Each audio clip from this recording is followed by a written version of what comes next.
Hello दोस्तों, स्वागत है आपका मेरे YouTube channel Rawat home designer में। आज मैं आपके लिए 100 गज में एक घर का नक्शा लेकर आया हूँ। टोटल एरिया इसका हमारा 100 गज आएगा, जो कि होता है हमारा 900 स्क्वायर फीट। अब देखते हैं इसकी डायमेंशंस कैसे रहने वाली हैं। 30 फीट तो दोस्तों इसकी विड्थ होगी और 30 फीट ही इसकी टोटल ये वाली लेंथ होगी, जिसे हम डेप्थ भी कह सकते हैं। तो ये आ जाएगी हमारी 30 फीट इंटू 30 फीट। यह हाउस प्लान दोस्तों हमने वेस्ट फेसिंग से बना रखा है। इससे पहले वाली वीडियो में मैंने आपको ईस्ट फेसिंग से, नॉर्थ फेसिंग से और साउथ फेसिंग से हाउस प्लान दिखाए हैं, और ये वाला हाउस प्लान हमारा वेस्ट फेसिंग से। वेस्ट के अपोजिट आ जाएगा हमारा ईस्ट, और ईस्ट के राइट डायरेक्शन में आ जाएगा हमारा साउथ। साउथ के अपोजिट आ जाएगा नॉर्थ। ये वाला हाउस प्लान दोस्तों हमारा कंप्लीट वास्तु के अनुसार होने वाला है। देखते हैं हमने किस तरीके से डिजाइन किया है। सबसे पहले इसके बेसिक्स देख लेते हैं। फ्रंट साइड पे दोस्तों हमेशा हमारी मेन रोड ही रहती है। ये हमारी यहाँ पर इस तरीके से मेन रोड आएगी, और रोड का लेवल हमेशा घर के लेवल से नीचे ही रहना चाहिए। इसे इस तरीके से भी कह सकते हैं, जब भी हम घर बनाएं तो घर को कुछ ऊपर उठाकर ही बनाना चाहिए रोड के लेवल से, जिससे कि घर में बाढ़ या बरसात के टाइम पे पानी बढ़ने की समस्या पैदा ना हो पाए। और रोड लेवल और घर के पार्किंग लेवल को मिलाने के लिए यहाँ पर एक रैंप आता है। इस तरीके से यहाँ पर एक रैंप आएगा। रैंप के फ्रंट साइड पे हमारा मेन गेट होता है।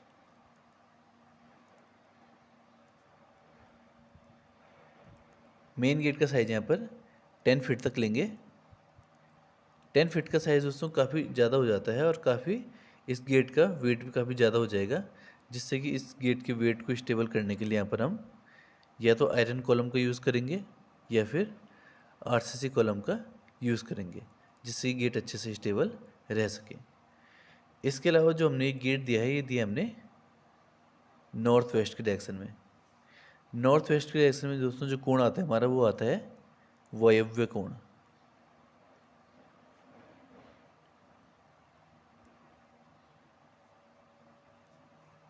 अगर दोस्तों साउथ वेस्ट और नॉर्थ वेस्ट में अगर हमें चुनना पड़े गेट देने के लिए कोई दिशा, तो नॉर्थ वेस्ट हमारी साउथ वेस्ट के डायरेक्शन से ज़्यादा शुभ दिशा मानी जाती है मेन गेट के लिए।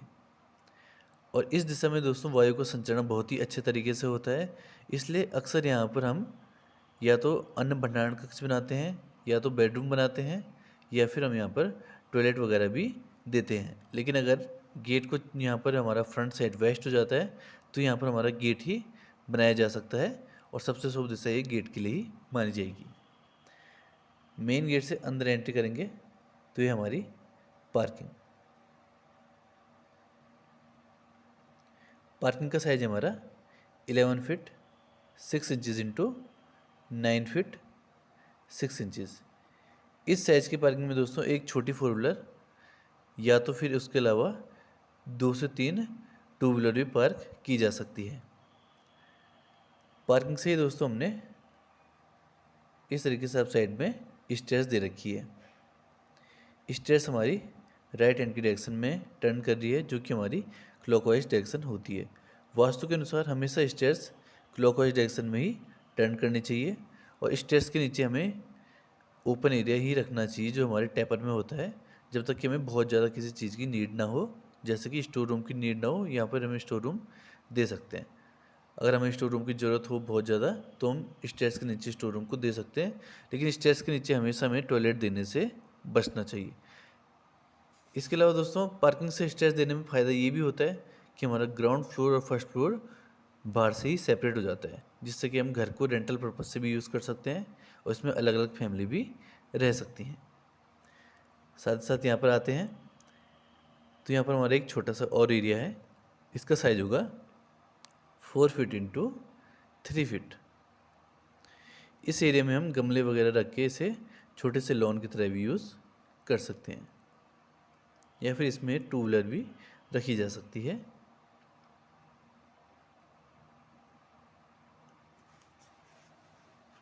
अब आते हैं दोस्तों अपने मेन डोर पे। यहाँ से हमने मेन डोर दे रखा है। मेन डोर का साइज लिया जाएगा हमारा 4 फीट इंटू 7 फीट। ये दोस्तों हमारा मिनिमम साइज होता है मेन डोर का। वैसे इससे बड़ा साइज भी लिया जा सकता है। मेन डोर का साइज हमेशा बड़ा ही लिया जाना चाहिए, जिससे कि घर के अंदर जब हम सामान ले जाएं तो हमें सामान ले जाने में कोई दिक्कत ना आए। मेन डोर से अंदर एंट्री करते ही पहुंचेंगे अपने हॉल में। हॉल का साइज है हमारा 10 फीट इंटू 18 फीट। 10 फीट दोस्तों हमारी ये विड्थ होगी और 18 फीट हमारी ये वाली टोटल डेप्थ हो जाएगी। हॉल हमारा नॉर्थ फेसिंग से स्टार्ट होता है और ये इस कॉर्नर तक आता है, जो कि हमारा होता है नॉर्थ ईस्ट का कॉर्नर। नॉर्थ ईस्ट के कॉर्नर को दोस्तों ईशान कोण कहा जाता है। ये हमारा ईशान कोण होगा और ईशान कोण जो होता है हमारा, वह रुद्र भगवान की दिशा और बृहस्पति भगवान की दिशा के रूप में जाना जाता है। यहाँ पर दोस्तों हमारा ड्राइंग रूम देना बहुत ही ज़्यादा शुभ माना जाता है। रुद्र या बृहस्पति भगवान की दिशा से माना जाता है।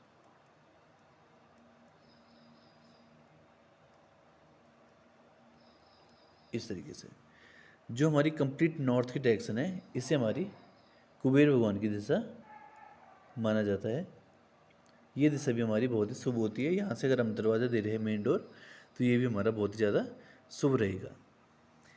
इसके अलावा आते हैं वेंटिलेशन पे। यहाँ पर हम विंडो दे सकते हैं, जो कि हमारी W1 विंडो रहेगी और W1 विंडो का साइज होगा 5 फीट इंटू 4 फीट। इस विंडो को देने से दोस्तों यहाँ पर अच्छे से वेंटिलेशन हो सकेगा हॉल में, और साथ ही साथ हम बैक साइड में भी इसकी विंडो दे सकते हैं, जो कि हमारी W1 विंडो ही रहेगी और साइज इसका सेम 5 फीट इंटू 4 फीट ही रहेगा। बैक साइड में ईस्ट होने से दोस्तों, ईस्ट की फेसिंग होने से हमें विंडो देने में फ़ायदा ये होगा कि यहाँ से हमारी सनलाइट, नेचुरल लाइट आसानी से हमारे हॉल तक पहुँच जाएगी। अब आते हैं अपने बेडरूम्स पे। ये हमारा फर्स्ट बेडरूम है, जिसमें हम D1 डोर का यूज़ करेंगे और D1 डोर का साइज होता है 3 फीट इंटू 7 फीट। ये बेडरूम हमारा कंप्लीट ईस्ट की फेसिंग में आ रहा है, जो कि बहुत ही शुभ माना जाता है। अगर यहाँ पर बच्चे अगर स्टडी करते हैं और बच्चे रहते हैं, तो उनके ज्ञान में बढ़ोतरी होती है और उनका अच्छे से जो पढ़ाई में मन लगता है। इसका साइज होगा 10 फीट इंटू 10 फीट। इस साइज़ के बेडरूम में डबल बेड और 2 चेयर आसानी से लगाई जा सकती है, और वेंटिलेशन के लिए इसकी विंडो भी हम बैक साइड में ही देंगे, जो कि हमारी W1 विंडो होगी। और W1 विंडो का साइज मैं पहले ही बता चुका हूँ 5 फीट इंटू 4 फीट, जो कि यहाँ पर मेंशन कर रखा है। इसके अलावा दोस्तों आते हैं अपने किचन में। ये हमारे यहाँ पर किचन होगा। किचन में D1 डोर का ही यूज़ किया जाएगा और D1 डोर का साइज पहले ही दे चुका हूँ 3 इंटू 7 फीट। ये हमारे यहाँ पर किचन आ गया। किचन का साइज है 7 feet 6 inch into 6 feet 7 inch. इस साइज के किचन में दोस्तों 2 से 3 लोग आसानी से काम कर सकते हैं। साथ ही साथ बैक साइड में इसके एक विंडो दे रखी है, जिसे हम W1 से डिनोट करेंगे, और विंडो का साइज सेम 5 इंटू 4 फीट रहेगा। किचन में दोस्तों हमेशा लार्ज विंडो का यूज़ करना चाहिए। अगर हम लार्ज विंडो का यूज़ नहीं कर सकते हैं, तो हमें यहाँ पर शॉर्ट विंडो के साथ चिमनी ज़रूर देनी चाहिए, क्योंकि किचन में ही सबसे अच्छे वेंटिलेशन की ज़रूरत होती है। गैस लीकेज से लेके खाना बनाने के बाद, या खाना जब जल जाता है तो उसके बाद जो स्मेल आती है, वो किचन से ही स्टार्ट होती है। इसलिए इसमें हमारे वेंटिलेशन सबसे अच्छा रहना चाहिए। किचन जो बना है हमारा, वो बना है साउथ ईस्ट की फेसिंग में। साउथ ईस्ट की फेसिंग होती है हमारे दोस्तों आग्नेय कोण।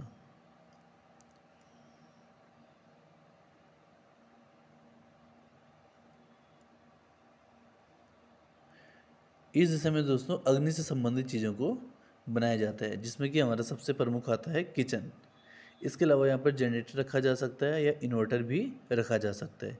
इस कोण में हमें जल संबंधित तत्वों से को रखने से बचना चाहिए। जल संबंध में आता है दोस्तों, या तो पानी की टंकी नहीं रखी जा सकती है, टॉयलेट बाथरूम वगैरह यहाँ पर नहीं बनाया जा सकता है। यहाँ पर हमें जो भी जल तत्व संबंध है उसे नहीं रखना चाहिए, क्योंकि जल तत्व हमारा अग्नि तत्व का पूर्णतः विरोध करता है। ये दोस्तों हमारा जो एरिया है यहाँ से यहाँ तक, और ये एरिया ये आ जाएगा हमारा डाइनिंग एरिया में। डाइनिंग एरिया हमेशा किचन के सबसे नज़दीक होना चाहिए, जिससे कि किचन में सर्विंग के लिए प्रॉब्लम ना आए। इसका साइज़ है 17 फीट इंटू 8 फीट, जो कि एक अच्छा साइज़ है। यहाँ पर हम 8 सीट का डाइनिंग टेबल आसानी से लगा सकते हैं। साथ साथ जब हम इसे इस तरीके से डायगोनल लाइन खींचते हैं तो यहाँ पर हमारा एक ब्रह्म स्थान आता है, जो कि हमारे जो वास्तु पुरुष होता है उसकी आत्मा भी मानी जाती है। इस एरिया में या तो हम डाइनिंग एरिया बनाया जा सकता है, या तो फिर इस एरिया को ओपन छोड़ा जा सकता है। ब्रह्म स्थान में इसके अलावा और चीज़ों का यूज़ नहीं किया जाता है। अब आते हैं अपने सेकंड बेडरूम में। सेकंड बेडरूम में भी हमने D1 डोर का ही यूज़ कर रखा है, और D1 डोर का साइज़ मैं यहाँ पर मेंशन कर चुका हूँ। इस बेडरूम के साइज़ की बात करें अगर, तो ये होगा हमारा 12 फीट इंटू 9 फीट 6 इंचज़, जो कि बेडरूम में डबल बेड, 2 चेयर, एक अलमीरा आसानी से लगाई जा सकती है। वेंटिलेशन के लिए इसके फ्रंट साइड पे एक विंडो देंगे, जिसे हम W1 से डिनोट करेंगे, और W1 का साइज में मेंशन कर चुका हूँ यहाँ पर।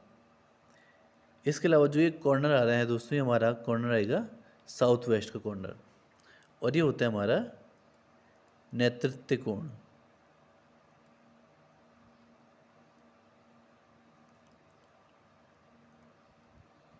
इस कोण में दोस्तों हमेशा हमें अपना मास्टर बेडरूम देना चाहिए, और इस कोण में जो हमारा बेडरूम दिया जाता है उसमें हमेशा घर का मुखिया रहता है, क्योंकि नेतृत्व कोण हमारा जो होता है वो एक दृढ़ कोण होता है, तो इसलिए इसमें घर का मुखिया का ही वास रहता है। और इसकी विंडो हमने वेस्ट फेसिंग में दे रखी है। इसके अलावा दोस्तों ये साउथ की दिशा भी है हमारे यहाँ पर।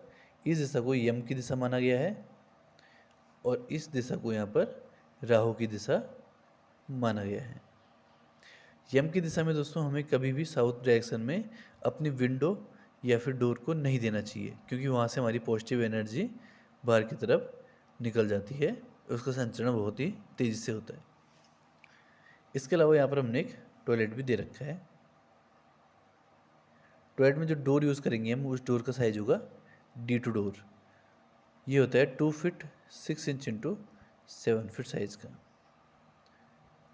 ये हमारे यहाँ पर कॉमन टॉयलेट है। इसका साइज आएगा हमारा 5 फीट इंटू 6 फीट। इसके वेंटिलेशन के लिए फ्रंट साइड पे हम एक वेंटिलेटर देंगे, जिसे हम V से डिनोट करेंगे। टॉयलेट आया है दोस्तों हमारा कंप्लीट वेस्ट की डायरेक्शन में, जो कि यहाँ पर दिया जा सकता है। इसके अलावा दोस्तों ये आ गया हमारा 30 इंटू 30 का हाउस प्लान, जो कि हमने 2 BHK विद पार्किंग बना रखा है, जो कि हमने पूर्णतः वास्तु के अनुसार ही बना रखा है। टोटल एरिया इसका 900 स्क्वायर फीट आएगा। अगर इसे गज में काउंट करना चाहिए तो ये 100 गज आ जाएगा। अब कॉस्टिंग की बात करें इसकी अगर, तो जो रेट चल रहा है वो चल रहा है 1600 से 1800 रुपये स्क्वायर फीट। इस रेट पे जब कंस्ट्रक्शन किया जाता है तो कॉस्टिंग आती है इसकी 14,40,000 से 16,20,000 रुपये तक। अगर हम 1600 रुपये स्क्वायर फीट में कंस्ट्रक्शन देते हैं तो कॉस्टिंग आएगी 14,40,000, और 1800 रुपये स्क्वायर फीट में कंस्ट्रक्शन देते हैं तो कॉस्टिंग आएगी 16,20,000 रुपये। वीडियो में दोस्तों लास्ट तक बने रहने के लिए आपका बहुत बहुत धन्यवाद। वीडियो को लाइक और चैनल को सब्सक्राइब जरूर करें अगर आपको वीडियो अच्छी लगती है। अब मिलते हैं आपको नेक्स्ट वीडियो में, तब तक के लिए आपका बहुत बहुत धन्यवाद।